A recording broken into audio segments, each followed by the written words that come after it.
So let's start. Solar cell. What is solar cell? A PN junction diode which converts sun energy into electric energy. That means solar energy into electric energy. ठीक है, construction पहले देख लेते हैं कि solar cell कैसा दिखता है और कैसा बना होता है। ये रहा एक थिन एन टाइप की लेयर को हम SI के अंदर थिन एन टाइप की लेयर को डिफ्यूजन प्रोसेस के थ्रू P टाइप के ऊपर ओवरलैप करवा देते हैं।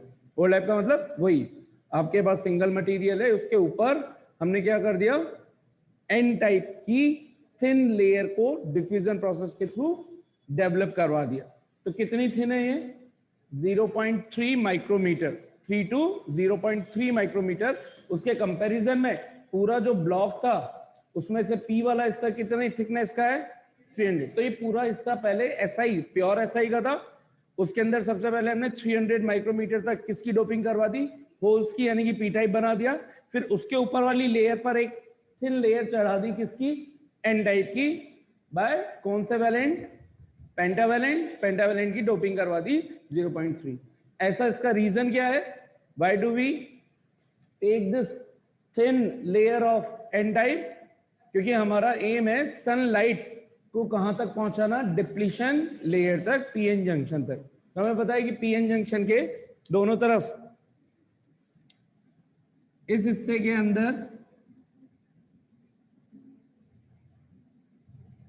और इस हिस्से के अंदर क्या है? ये तो है आपका पीएन जंक्शन, ये तो जंक्शन। और ये जो रेड बाउंड्री है ये किसकी बना दी है मैंने? डिप्लीशन रीजन की। दिस डिप्लीशन रीजन के अंदर क्या चीज प्रेजेंट है? Immobile ions. इधर कौन से होंगे? पॉजिटिव पॉजिटिव पॉजिटिव पॉजिटिव, और इधर नेगेटिव नेगेटिव नेगेटिव। और इस पीएन जंक्शन में, जंक्शन वाली लाइन को मैं हटा रहा हूं, तो इनके बीच में भी सिर्फ क्या चीज है? पीएन जंक्शन के बीच में, डिप्लीशन रीजन के बीच में न्यूट्रल SI एटम्स प्रेजेंट है यहां पर। ठीक है, हमारा एम है किसी भी तरीके से एन टाइप से क्या एमिट करवाना? इलेक्ट्रॉन्स को एमिट करवाना है, इलेक्ट्रॉन्स को बाहर निकालना। किधर से? एन टाइप से बाहर निकालना और पी टाइप की तरफ भेजना। ठीक है, उसका रीजन एक्सप्लेन किया था प्रीवियस क्लास में हमने, क्या कि यहां पर रिवर्स बायसिंग के, ये जो इलेक्ट्रिक फील्ड है, पोटेंशियल बैरियर है, वो इलेक्ट्रॉन को इधर जाने नहीं देगा, होल्स को इधर आने नहीं देगा। ठीक है, तो अब यहां पर अगर इसको बाहर लेकर के आना है तो बाहर कैसे आएगा? बाहर लेकर के आए, इसका मतलब इलेक्ट्रॉन को मूव करवाना है। मूव करवाने का मतलब है कंडक्शन, उसको कंडक्ट करवाना है। और कंडक्शन के लिए सेमीकंडक्टर खुद भी कंडक्ट कर सकते हैं, लेकिन उनकी conductivity as compare to conductors, pure conductors, क्या होती है? कम होती है। इंसुलेटर से हाई कंडक्टिविटी और कंडक्टर से कम, या मैं इन जनरल बोलूं मेटल से कंडक्टिविटी क्या होती है? मेटल से सेमीकंडक्टर की कंडक्टिविटी कम होती है, मेटल की कंडक्टिविटी ज्यादा होती है। इंसुलेटर से कंडक्टिविटी सेमीकंडक्टर्स की, समझ में आती है बात? तो हमने क्या किया, ये सोच करके कि अब जो भी इलेक्ट्रॉन यहां मिलेगा इसको एन टाइप के ऊपर हिस्से पर, कैसे मिलेगा? फिर से यहां पर क्या हो रहा होगा? सबसे पहले हम सनलाइट भेजे, तो सनलाइट कहां पे भेज रहे हैं हम? एन टाइप पर। तो ये आई साहब सनलाइट। ये जो ब्लू प्रोजेक्शन है, अभी उसको भी बताऊंगा कि ब्लू लाइंस मैंने क्या बना रखी। ये सनलाइट गई और ये कहां तक पहुंच गई? अंदर तक, इस डिप्लीशन रीजन तक। जैसे ही डिप्लीशन रीजन तक पहुंचेगी, ये सनलाइट क्या कैरी कर रही है अपने साथ? Photons. Light in terms of photons having particular energy of h new. अगर ये h न्यू एनर्जी सेमीकंडक्टर्स के अंदर जो न्यूट्रल एटम है SI का, जिसके पास क्या है? 4 इलेक्ट्रॉन्स, इस 4 इलेक्ट्रॉन्स को इतनी एनर्जी मिल जाए इस h न्यू की कि ये इलेक्ट्रॉन नॉकआउट होकर के बाहर आ जाए, यानी कि कोवेलेंट बॉन्ड ब्रेक हो जाए, तो क्या होगा? यहां पर बन जाएगा एक होल और यहां पे हो जाएगा electron free bye absorbing the photons energy. So photon energy के लिए ही अच्छा, कंडक्शन बैंक से निकल करके कहां जाना है? मतलब इस सेमी कोवेलेंट बॉन्ड में से निकल करके कहां जाना है? कंडक्शन बैंड में, अभी कहां पर है, वैलेंस बैंड में, तो hole would be created in valence band, free electrons will go in conduction band. ये चीज समझ में आती है? इसका मतलब ये जो एनर्जी है it should be greater than to energy gap. Energy gap क्या है, कंडक्शन बैंड और वैलेंस बैंड के बीच का वो गैप जिस एनर्जी को अक्वायर करके वैलेंस बैंड से इलेक्ट्रॉन निकल करके कहां पहुंचेगा, कंडक्शन बैंड। वैलेंस बैंड में से जब निकलेगा तो वैलेंस बैंड में क्या क्रिएट हो जाएगा, होल, और इलेक्ट्रॉन पहुंच गया ऊपर, ठीक है, कंडक्शन बैंड के अंदर। तो इतनी एनर्जी मिनिमम रिक्वायर्ड है। अगर फोटोन की एनर्जी इस एनर्जी बैंड गैप से कम हुई तो क्या ये इलेक्ट्रॉन निकल पाएगा, नहीं। तो हम इतनी सफिशिएंट एनर्जी दे रहे हैं जिससे ये इलेक्ट्रॉन नॉकआउट हो जाए SI न्यूट्रल एटम से। ये चीज समझ में आ गई? अच्छा, तो ये कहानी हमने ऊपर वाले रीजन में क्यों नहीं करी थी, उसका रीजन प्रीवियस क्लास में मैंने एक्सप्लेन किया था कि वहां पे भी नॉकआउट तो हो रहा था, लेकिन नॉकआउट होने के बाद भी इसको इतनी एनर्जी रिक्वायर्ड है कि वो कंडक्शन बैंड में आगे बढ़ सके, मूव कर सके। तो उसके पास बाहर निकलने के बाद इतनी एनर्जी नहीं बचती, कहां पर, ऊपर की लेयर्स में, जो इसको फर्दर आगे बढ़ा सके।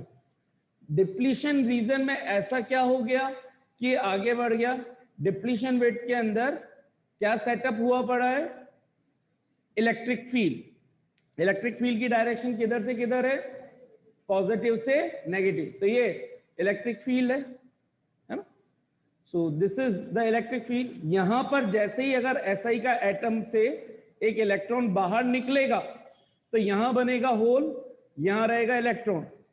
इस होल की टेंडेंसी रहेगी कि निकलने वाले इलेक्ट्रॉन को फिर से वापस बुलाने की, लेकिन ये इलेक्ट्रिक फील्ड अब एक्शन में आ जाएगा।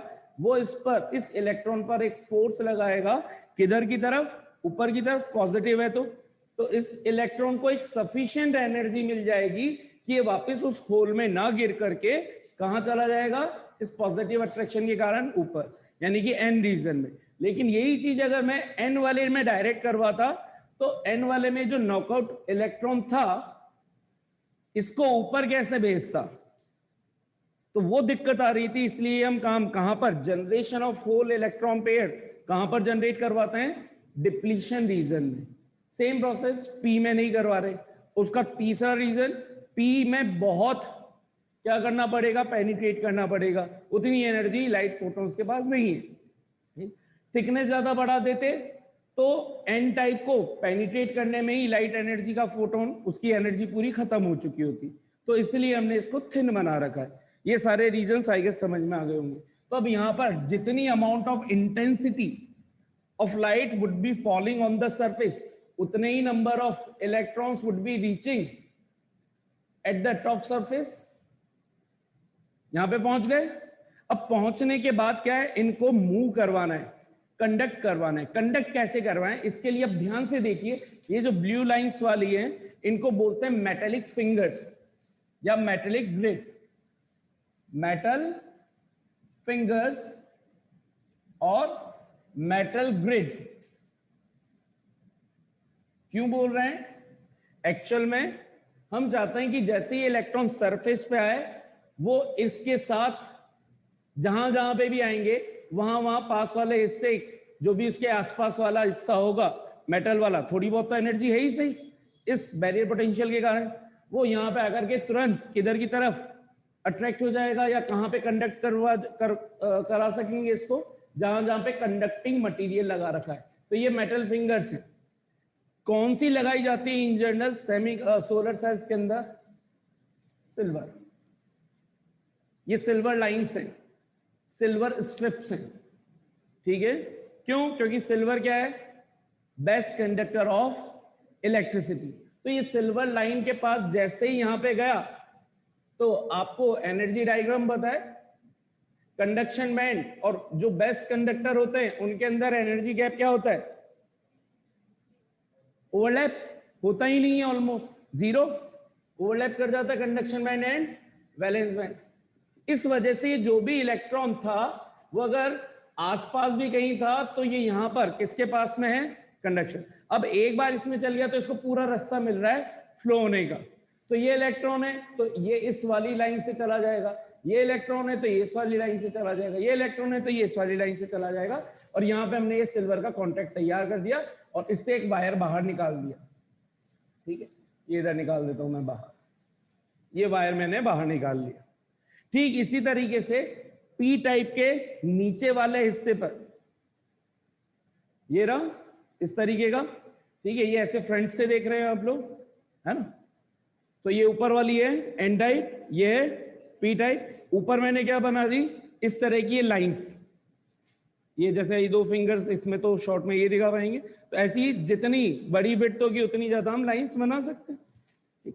नीचे एक पूरी की पूरी मेटेलिक शीट लगा डाली मैंने, कॉपर प्लेट की या फिर कोई सी भी मेटेलिक शीट यहां पर लगा दी पूरे पे।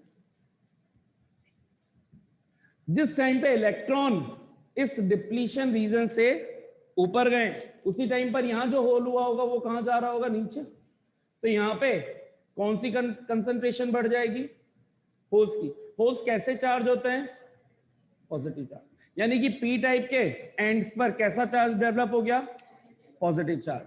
और एन टाइप के ऊपर वाली सरफेस पर इलेक्ट्रॉन्स पहुंचे हैं तो ये कैसा चार्ज डेवलप कर रहे हैं, negative charge. Minus minus minus minus minus. इसका मतलब पी वाले हिस्से पर पॉजिटिव आ गया, एन वाले हिस्से पर नेगेटिव आ गया। कुछ इस तरह का डायग्राम बन गया एंड्स पर, minus minus minus concentration, plus plus plus concentration. क्या एक तरह से एक नया ईएमएफ हमें जनरेट हुआ, मिल गया क्या, जनरेट हुआ। इसको क्या बोलते हैं हम, फोटो वोल्टेज। क्या बोलते हैं, फोटो वोल्टेज। और इस इफेक्ट को क्या बोला जाता है, फोटो वोल्टेज इफेक्ट। ठीक है, क्यों हुआ ये सब कुछ, फोटॉन्स की एनर्जी की वजह से।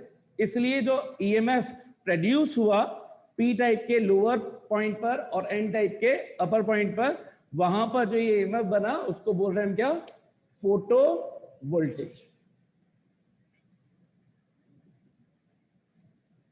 लेकिन अभी भी ये फोटो वोल्टेज अंदर के अंदर कंडक्शन नहीं करवा सकता। क्यों नहीं करवा सकता, अंदर कौन है, अंदर कौन है, बैरियर पोटेंशियल। तो अभी भी ये जो ईएमएफ बना उसके बीच में भी अभी भी बैरियर्स हैं। किसके बैरियर हैं, बैरियर पोटेंशियल वाले। तो वो अंदर से इलेक्ट्रॉन्स को इधर नहीं आने देगा और होल्स को उधर जाने नहीं देगा। लेकिन यहां पर एनर्जी लेवल तो है, अगर बाहर से इनको कनेक्ट करवा दें तो अब इनके पास बाहर बाहर पे रास्ता है, क्योंकि ये पूरा सेटअप कहां पे हुआ है, आउटर रीजन्स पे, एक्सटर्नली आउटर रीजन्स पर ये पूरा सेटअप हुआ है। अच्छा, अब मेरा क्वेश्चन ये है कि ये जो मैंने फिंगर लाइफ्स ग्रिड बनाई, ये किस लिए बनाई, what is the purpose, so that the electrons coming from the depletion region due to the electron hole pair knockout of photon energy, they can come to the upper portion, upper layer of n type, upper layer of n type, and they can conduct through these metallic grids. तो मैंने metallic grids ही क्यों बनाई, नीचे तो मैंने पूरी sheet लगा रखी है, रीजन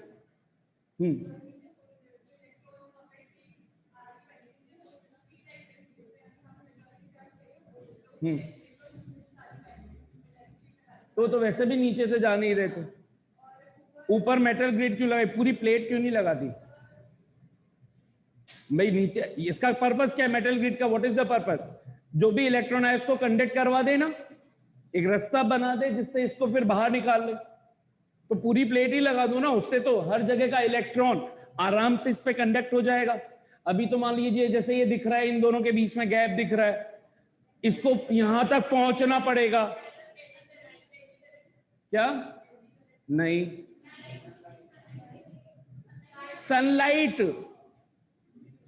अगर इस पूरे को मैं ढक दूंगा तो सनलाइट कहां जाएगी, पूरी मेटेलिक शीट लगा दूंगा तो क्या सनलाइट अंदर आ पाएगी क्या। तो हमें क्या करना है, सनलाइट के लिए बहुत अच्छी खासी विंडोज रखनी है।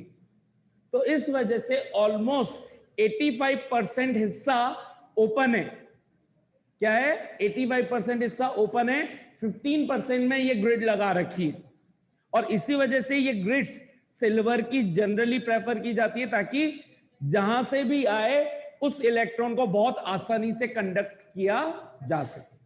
समझ में आ रहा है? That's why we are using the grid.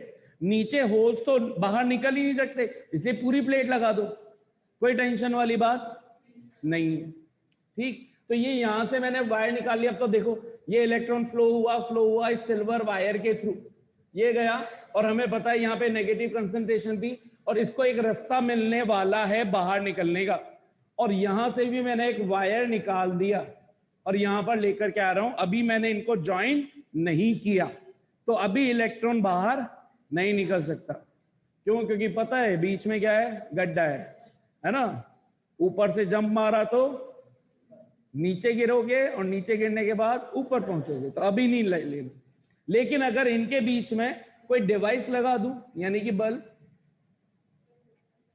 ये बल्ब, तो एक सर्किट पूरा होता हुआ नजर आ रहा है। तो ये देखो, ये जा रहा है इलेक्ट्रॉन, ये जा रहा है, ये जा रहा है, ये जा रहा है, ये जा रहा है, ये गया रास्ता, ये आ गया इलेक्ट्रॉन, ये इलेक्ट्रॉन आया, इलेक्ट्रॉन आया, ये इलेक्ट्रॉन होता होता इस फिलामेंट से होता होता गया गया गया इधर की तरफ चला गया, चला गया, पूरा सर्किट कंप्लीट हुआ।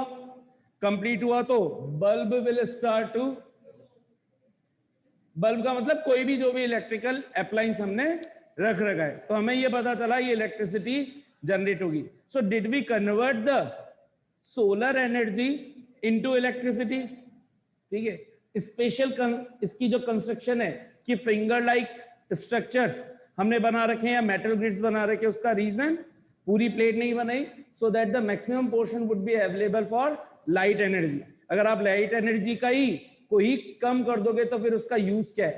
तो हम क्या चाहते हैं, मैक्सिमम लाइट एनर्जी का एडवांटेज ले सके। तो मैक्सिमम के लिए होना तो आइडियली चाहिए 100% एरिया फ्री हो, लेकिन उसमें दूसरी दिक्कत क्या थी, इलेक्ट्रॉन को फ्लो होने का रास्ता अवेलेबल नहीं हो रहा था। तो कुछ ना कुछ, ठीक है, हमने थोड़ा बहुत सेक्रीफाइस करके 85% हिस्सा खाली रख दिया, रिमेनिंग में क्या लगा दिया, मेटल ग्रिड्स, जिसके थ्रू जहां से भी इलेक्ट्रॉन आए वो इन रास्तों के थ्रू, इधर से अगर आएगा तो ये इलेक्ट्रॉन आया, इसको कंसंट्रेशन दिखी रही है नेगेटिव टू पॉजिटिव, अट्रैक्ट किधर होगा, नेगेटिव से पॉजिटिव, पीछे से बाहर निकलना है, बाहर आना है, तो ये नेगेटिव से पॉजिटिव, ऐसे सभी इलेक्ट्रॉन्स बाहर निकल जाएंगे इन वायरिंग्स के थ्रू। And silver being a best conductor बहुत अच्छे से वर्क करेगा। ये समझ में आया पूरा का पूरा? तो this is the working of solar cell. ठीक है, तो इसके अंदर क्या प्रिंसिपल क्या हुआ, प्रिंसिपल ऑफ वर्किंग। अगर मैं प्रिंसिपल ऑफ वर्किंग की बात करूं, सो वर्किंग प्रोसेस क्या है इसका? वर्किंग प्रोसेस 3 स्टेप्स में काम कर रहा है। एक जनरेशन, दूसरा सेपरेशन, एंड थर्ड कलेक्शन। ये पूरा प्रोसेस 3 स्टेप्स में परफॉर्म हो रहा है। पहला जनरेशन, दूसरा सेपरेशन, तीसरा कलेक्शन। और इसका बेसिक प्रिंसिपल ये है कि जो लाइट एनर्जी है, ई लाइट या E photon, H nu, it should be greater than to E G, energy band gap. किसके एनर्जी बैंड गैप? सेमीकंडक्टर्स के एनर्जी बैंड गैप से ज्यादा होनी चाहिए, जो भी मटेरियल हम यहां पर यूज ले रहे हैं उससे। ठीक, अच्छा, जितनी ज्यादा इंटेंसिटी गिरेगी पर्टिकुलर सरफेस एरिया पर, क्या इलेक्ट्रिसिटी उतनी ज्यादा प्रोड्यूस होगी। यानी कि 1 सेंटीमीटर पे पहले तो 10 लाइंस गिर रही थी, उस 1 सेंटीमीटर पे अगर मैं 100 लाइंस, 100 सन रेज गिरवा दूं तो क्या हो जाएगा, इंटेंसिटी बढ़ जाएगी। इसका मतलब मैं बोल सकता हूं कि जो करंट, फोटो करंट है, that is directly proportional to the intensity of light. So photo current through the solar cell is directly proportional to the intensity of light, दूसरा फैक्टर। ठीक, तो बेसिक प्रिंसिपल हुआ h nu should be greater than to E g. 3 process involve होंगे और ये तीनों step by step perform होते ही आपकी इलेक्ट्रिसिटी मिलेगी। कैसे? फर्स्ट है जनरेशन। जनरेशन का मतलब इलेक्ट्रॉन्स को जनरेट करवाना। तो इलेक्ट्रॉन्स जनरेट कहां करवाए जाएंगे? 3 रीजंस हमारे पास है। एक एन रीजन, एक डिप्लीशन रीजन और एक P region. So where the electrons would be generated in the depletion region by neutral Si atom या neutral semiconductor atom. कैसे? Sunlight should penetrate the N region in such a way that it can supply sufficient energy of photon to the neutral atom residing in between the depletion region. Main purpose ही कहां पे होगा? ये generation कहां करवाना है? In the depletion region. N region में generation नहीं करवाएंगे, पी में हो ही नहीं सकता क्योंकि लाइट वहां तक पहुंचेगी ही नहीं. ठीक है, एन को आपने बहुत थिन रख रखा है इसलिए डिप्लीशन तक पहुंच गया. हो सकता है अंदर ही अंदर कुछ और भी जनरेशन हुए हो, ऐसा नहीं है कि केवल यहीं पे होगा. हो सकता है बीच में और कुछ भी जनरेट हुए हो, लाइट क्योंकि पेनिट्रेट करके आ रही है ना, लेकिन उनके पास उतनी सफिशिएंट एनर्जी नहीं मिल रही होगी. यहां पे सेकंड है सेपरेशन. ये सेपरेशन किसकी वजह से हो रहा है? इलेक्ट्रिक फील्ड की वजह से, पोटेंशियल बैरियर की वजह से. तो यहां पर जो ये इलेक्ट्रॉन फ्री हुआ था, that has been accelerated due to this electric field. So generate हुआ इलेक्ट्रॉन को होल से सेपरेट कर लिया जाएगा. किसके थ्रू? इस बैरियर पोटेंशियल के थ्रू. And this electron would be accelerated towards the which region? N region. And N region में क्योंकि एक्सेलरेट हुआ है, it will get the sufficient kinetic energy and it will go up to surface level of N. N की वैसे ही layer हमने क्या रख रखी है? Thin, 0.3 mm. तो इसको वहां तक पहुंचने में ज्यादा तकलीफ नहीं होगी अगर ये सफिशिएंट एनर्जी लेकर के चला है तो पहुंच गए साहब. तो हमने जनरेशन के बाद सेपरेशन किया. सेपरेशन किसके थ्रू किया? थ्रू पोटेंशियल बैरियर या इलेक्ट्रिक फील्ड बैरियर. इसके through electrons would be accelerated to N region. Through potential barrier generated electrons will be separated and accelerated towards which region? N region. ये हो गया साहब separation process. Third process क्या है? Collection. तो अब separate करवा दिया, एन रीजन तक भेज दिया. अब इसको क्या करवाना है? कलेक्ट करवाना है. तो कलेक्ट कौन करेगा? ये मेटल ग्रिड्स. ठीक है. So this collection process would be done by metal grids या मेटल फिंगर्स. ठीक है. Having negligible resistance, having maximum conductivity so that the incoming electrons could be conducted through these finger projections or metallic finger projection or metallic grid. अब जैसे ये collection हो गया तो ये पूरा प्रोसेस, अब फाइनल क्या प्रोसेस होना है? Flow of electricity outside the circuit. Outside the circuit कैसे करवाएंगे इसको फ्लो करने के लिए? बेसिकली ये मैंने समझाने के लिए बल्ब बोला. हम क्या बोलते हैं? Load resistance, RL. ये पाथ हमने जनरेट करवा दिया या इसको डेवलप करवा दिया. तो जैसे ये पाथ अवेलेबल हो गया आउटसाइड सर्किट में, electrons will be conducted through these silver linings and they will be moving from N to P. ठीक है. That means the conventional current would be flowing from P to N. I current किधर से किधर? Electrons कैसे charge है? Negative charge. जिस direction में electron flow होंगे उसकी अपोजिट डायरेक्शन में हम क्या मानते हैं? कन्वेंशनल करंट को फ्लो हुआ मानते हैं. बेसिक रीजन लेकिन हमेशा क्या रहता है? इलेक्ट्रॉन का फ्लो. तो इलेक्ट्रॉन फ्लो हुए, उनको रास्ता मिल गया, RL से गुजरे यहां पर. ये पूरा इसका हमारा क्या हो गया? इलेक्ट्रिसिटी का कन्वर्जन हो गया. ठीक है. अब बात करें कि ये सारा प्रोसेस होने में क्या पंखा लगा दूं चल जाएगा क्या? नहीं चलेगा. क्यों? क्योंकि ये जो एक सोलर सेल हम बनाते हैं वो प्रोडक्शन कितना देता है? तो इसका जो प्रोडक्शन है it is almost near about 0.5 volt. बहुत हो गया ये, मतलब इससे ज्यादा के आसपास नहीं दे पाता। 0.3, 0.2, 0.4, 0.5, इससे ज्यादा एक सोलर सेल नहीं दे पाता क्या voltage. 0.5 volt is not sufficient for most of the electric appliances or electronic appliances. What do we require? At least 5 volt for normal small devices like charger. जो आपका मोबाइल चार्जर है उसको कितना volt चाहिए? 5 volt. LED would be required 3 volt. ठीक है, तो 3 volt चाहिए। तो इसका मतलब अब मैं क्या करूं, मेरे को तो 0.5 वोल्ट ही मिली।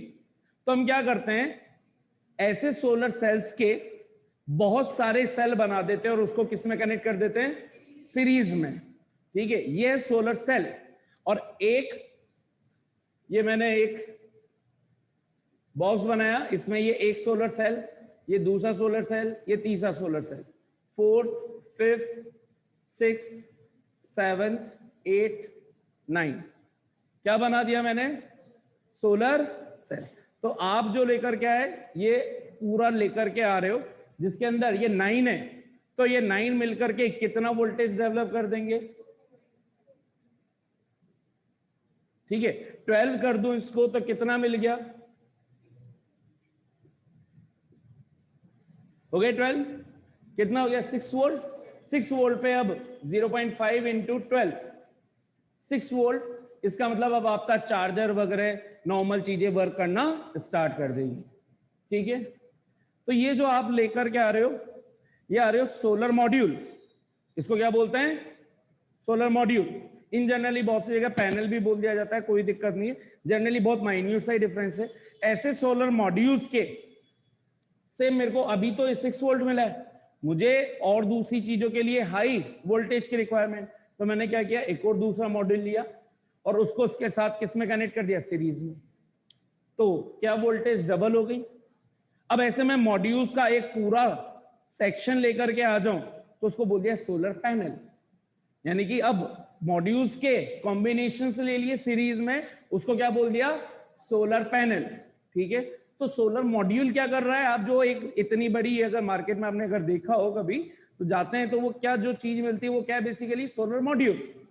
फिर उससे आपको थोड़ा और वोल्टेज ज्यादा चाहिए तो सोलर पैनल जो घर की छत पे लगा देते, पूरा इकट्ठा बिछा देते, सोलर पैनल्स, तो वो है सोलर पैनल्स। फिर सोलर पैनल्स को से भी ज्यादा चाहिए तो ये ज्यादा कौन करता है? जिनको सब्सिडी लेनी है, जिसको गवर्नमेंट को इलेक्ट्रिसिटी भी सप्लाई करनी है, तो बड़े बड़े ऐसी खाली जगह जहां पे सन एनर्जी बहुत ज्यादा अवेलेबल है, farm house, solar farm house, उसमें क्या बोल देते हैं? ग्रिड्स, सोलर ग्रिड्स या सोलर एरेज। ठीक है, सोलर सेल के एरेज, यानी कि पैनल लिए, उन पैनल का भी एक कंटिन्यूएशन में पूरा फार्म हाउस, उसको हम क्या बोल देंगे? Solar arrays.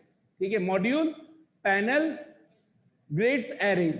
ठीक है, तो इससे बहुत जितनी इसमें कर रहे हो आप, अच्छा, तो ये समझ में आ गया मेरे हिसाब से पूरा सोलर सेल। इसके कुछ एडवांटेजेस क्या हो गए? एडवांटेजेस क्या हो जाएंगे? मेंटेनेंस फ्री ऑलमोस्ट 25 ईयर्स तक। ठीक है, sunlight is the renewable source of energy, non exhaustible, totally free. Free की कोई चीज, कोई सी भी चीज बहुत अच्छी लगती है ना? इसके साथ ये फ्री है, तुरंत जाते हैं। तो सोलर एनर्जी तो हमेशा फ्री है ही, बस जहां मिल रही है वहां से लेनी। तो सोलर एनर्जी फ्री है, ये सबसे बड़ा एडवांटेज है।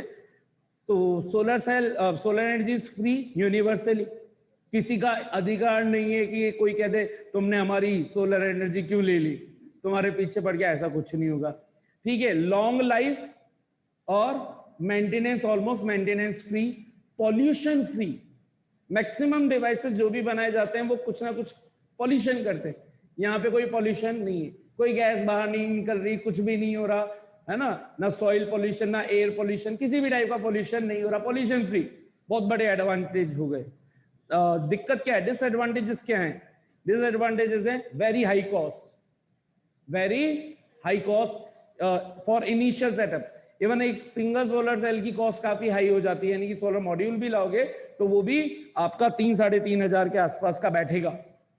ठीक है, तो वो सोलर मॉड्यूल की इनिशियल कॉस्ट ही क्या है, हाई है, तो वो उसका सबसे बड़ा कॉस्टिंग इसकी बहुत क्या होती है, हाई होती है, वो सबसे बड़ा डिसएडवांटेज। दूसरा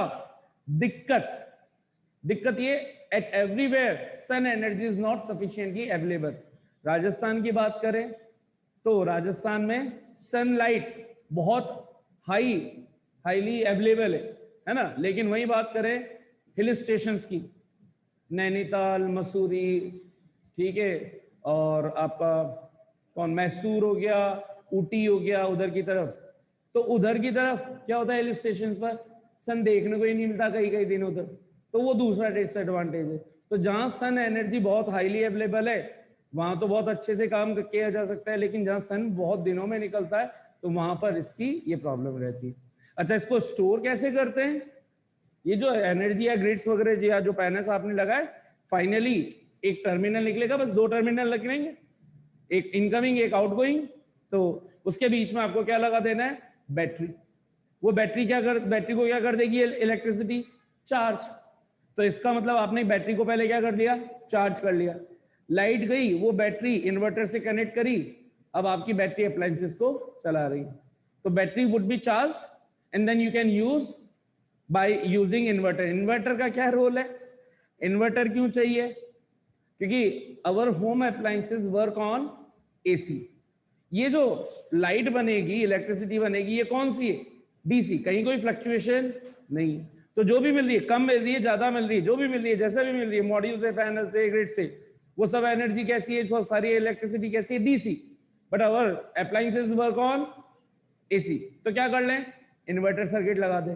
इन्वर्टर के अंदर जनरली क्या चीजें लगी हुई होंगी, इन्वर्टर के अंदर जनरली क्या चीज लगी हुई होंगी, जो डीसी को एसी में कन्वर्ट करवा सके। इन्वर्टर का मतलब ही वही है, इन्वर्टर का मतलब ही वही है। यानी कि आप ध्यान से सोचो, अगर हमने half wave rectifier, full wave rectifier पढ़ा था, तो कैपेसिटर ने उसमें से कैपेसिटेंस वाला, शंट कैपेसिटेंस वाला सर्किट, उसने क्या किया था, एसी को निकाल लिया था। उसी को मैं उल्टी तरीके से यूज कर लूं तो एसी जहां से आ रही है उसको मैं काम में ले लूंगा, कन्वर्ट हो गया। तो पहले एसी बनवा लिया, transformer does not work with DC. अब मैंने पहले एसी बनवा ली, अब उस एसी से मैं क्या कर दूंगा, भेजने के लिए पहली पॉइंट पर स्टेप अप ट्रांसफार्मर यूज कर लूं। स्टेप अप क्या करेगा, लो वोल्टेज को हाई वोल्टेज में, और हाई वोल्टेज के साथ जो आउटपुट करंट है वो लो करंट चल रही होगी, ताकि energy losses would be minimum, है ना। तो ये एनर्जी लॉस मिनिमम हो गए, P is equal to VI से। फिर जहां पर रिक्वायरमेंट है फिर से वापस दूसरा स्टेप डाउन ट्रांसफार्मर लगा लें, हाई वोल्टेज को low voltage with high current, ताकि power P is equal to VI same बना रहे। तो अब हम इन्वर्टर सर्किट के अंदर हमारा दूसरा एक स्पेशल सर्किट, जो डीसी को पहले किस में कन्वर्ट कर रहा है, एसी के अंदर कन्वर्ट कर रहा है, डायोड्स और कैपेसिटर्स के यूज के थ्रू हम इन्वर्टर बनाते हैं। फिर उसके बाद उससे जो एसी बनी उसको हम किस पे फीड करते हैं, ट्रांसफार्मर पे। फिर ट्रांसफार्मर के लिए हम, ट्रांसफार्मर के थ्रू हम रिक्वायर्ड जितनी भी करंट वगैरह है उसको रेटिंग का ट्रांसफार्मर यूज करके ले लेते हैं, ठीक है। अच्छा, ये चीज जनरली कहां होती है, घरों में। जो गवर्नमेंट है वो ऐसा नहीं करती, बड़े बड़े फार्म हाउस बने हुए कौन से, सोलर सेल के, वहां पर वो बैटरी नहीं लगाती। बैटरी लगाएगी तो पहले बैटरी की सेटअप कॉस्ट, तो उनको बैटरी चाहिए क्यों, उनको तो भेजना है ना, तो पहले भेज देंगे वो एंटीनास के थ्रू, मतलब वो जो टावर्स लगे हुए होते हैं, तो वो ग्रिड्स जो पावर स्टेशन है वहां पे डायरेक्ट डीसी को सप्लाई कर दें। उस जगह जाकर के फिर क्या करवा दो, इन्वर्टर सर्किट से इन्वर्ट करवा दो, ठीक है। या फिर सीधा जाकर के कहां पे इन्वर्टर लगा दो, जहां घर है वहां पर इन्वर्टर सर्किट से लगवा दो। गवर्नमेंट इसलिए तो सब्सिडी दे रही है, जब आप लेकर के आते हो गवर्नमेंट के थ्रू, तो वहां पर आप इन्वर्टर अपने घर पे इन्वर्टर सर्किट लगाओगे, वहां पर एसी में कन्वर्ट हो जाएगी, ट्रांसफार्मर के यूज के थ्रू वो डिजायरेबल अमाउंट में कन्वर्ट हो जाएगी एसी के अंदर। तो गवर्नमेंट फार्म हाउस पर क्या नहीं लगाती, बैटरी। लेकिन जब हमें घर पे सेटअप करना है तो हमें क्या लगाना है, पैनल से बैटरी हुई चार्ज, बैटरी के साथ इन्वर्टर ने कन्वर्ट किया डीसी को एसी में, फिर एसी को हम यूज कर रहे हैं, उसमें इनबिल्ट फिर ट्रांसफार्मर होता है, तो पूरे सर्किट को हम यूज कर पाते हैं। हाँ भाई, कितनों को समझ में आ गया यहां तक?